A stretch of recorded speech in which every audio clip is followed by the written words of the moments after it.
నమస్తే, welcome to Suman TV. నేను మీ Amarnath. Present మనం విశాఖపట్నం భీమిలి నియోజకవర్గం మధురలో ఉన్నటువంటి AC VDC international cricket stadium జరుగుతున్నాము.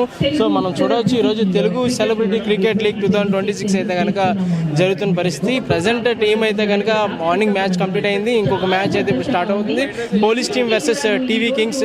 సో వీరిద్దరి మధ్య అయితే కనుక వీళ్ళిద్దరూ తలపడున్నారు. సో ఏ టీం నెక్కుతుందని చెప్పేసి కుతూహలంగా చూస్తున్నటువంటి పరిస్థితి కనిపిస్తుంది. ఇక్కడ ఉన్నటువంటి అసలు ఈ యొక్క తెలుగు సెలబ్రిటీ క్రికెట్ లీగ్ అనేది ఒక మంచి కాజ్ కోసం అయితే పెట్టడం జరిగింది. సో దీని గురించి మరిన్ని వివరాలు ఇక్కడ ఉన్నటువంటి సెలబ్రిటీస్తో మాట్లాడి తెలుసుకునే ప్రయత్నించారు.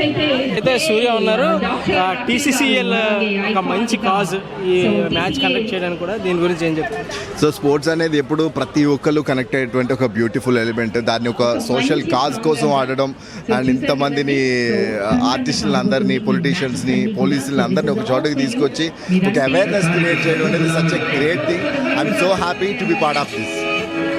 ముందైతే కనుక ఎనర్జిక్ సింగర్ రేవంత్ అన్న ఉన్నారు. ఒకసారి టీసీసీఎల్ గురించి ఆయన మాటలే ఉందాం. సార్ నమస్తే.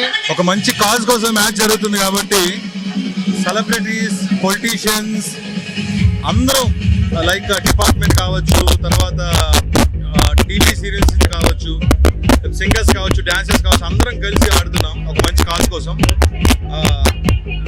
ఎవరైతే చదువుకోవాలనుకుంటున్నారో వాళ్ళందరికీ ఇవన్నీ చెందాలని, వాళ్ళ భవిష్యత్తులో పైకి రావాలని కోరుకుంటూ all the best to the organisers. Thank you. మిగతా బాలర్స్ కూడా చాలా ప్రెషర్ బిల్డ్ చేస్తారు, దానివల్ల